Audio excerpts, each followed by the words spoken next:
வணக்கம். பிக் பாஸ்ல இந்த வாரம் பார்த்தீங்கன்னா, எலிமினேஷன் டாஸ்க் ஸ்டார்ட் ஆயிட்டாங்க. யார் யார் நாமினேட் செய்யப்பட்டிருக்காங்க, யாருனால யார் நாமினேட் பண்ணப்பட்டிருக்காங்க அப்படிங்கிறத பார்த்தீங்கன்னா, மாயா ஃபர்ஸ்ட்டு வந்து மாயா வந்து கன்ஃபெஷன் ரூமில் போய் ரவீனாவையும், விசித்ராவையும் பண்ணியிருக்காங்க. அப்புறம் நிக்சன் சொன்ன காரணங்கள் பார்த்தீங்கன்னா, ரவீனா வந்து மணிக்கு ஃபேவரா இருக்காங்க. மணி ரவீனாக்கான ஃபேஸ் குடுக்குறாரு அப்படிங்கிற மாரி அவங்க சொல்லியிருந்தாங்க. விசித்ரா, தினேஷ், விக்ரம். விக்ரம் வந்து ரவீனா, விஷ்ணு வந்து மாயா, விக்ரம் இவங்க 2 பேத்தையும் குடுத்திருந்தாரு. காரணம் வந்து மாயா, விக்ரம குடுக்குற காரணம் அவருக்கு தெரியும்.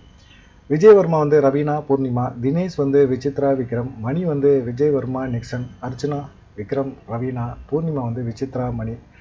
இந்த வகையில் பார்த்தீங்கன்னா 5 பேர் வந்து 5 வாக்குகள் வாங்கினது வந்து ரவீனா, 4 வாக்குகள் வாங்கினது வந்து விக்ரம், 3 வாக்குகள் வாங்கினது விசித்ரா. இந்த 3 பேர் தான் நாமினேஷனில் இடம்பெற்றிருக்காங்க. இந்த நாமினேஷனில் இடம்பெற்ற இந்த 3 பேரில் ரவீனா 5 ஓட்டு வாங்கி நாமினேஷன் வந்திருக்கிறாங்க. விசித்ராவும் வந்து சேஃபாக வர்றதுக்கு வாய்ப்புகள் இருக்குது. விக்ரமன் இந்த வாரம் வந்து எப்படியாவது வெளியே போயிடுவார். ஏன்னா ஏற்கனவே பார்த்தீங்கன்னா சொல்லிக்கிட்டே இருந்தாங்க, இந்த பருத்தி முட்டை குடோன்லேயே கிடக்குது, என்ன காரணம் அப்படிங்கிற மாதிரி சொல்லிட்டு இருந்தாங்க. அதனால பார்த்தீங்கன்னா இந்த தடவை விக்ரமன் வந்து வெளியே போகிறதுக்கு வாய்ப்புகள் இருக்குது. சரவண விக்ரமன் அப்படின்னு சொல்கிறாங்க.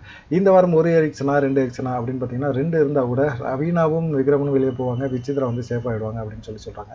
பார்க்கலாம் என்ன நடக்கும் அப்படின்னு சொல்லிட்டு நீங்கள் என்ன நினைக்கிறீங்க அப்படிங்கிறத கமெண்ட் பண்ணுங்கள். நன்றி, வணக்கம்.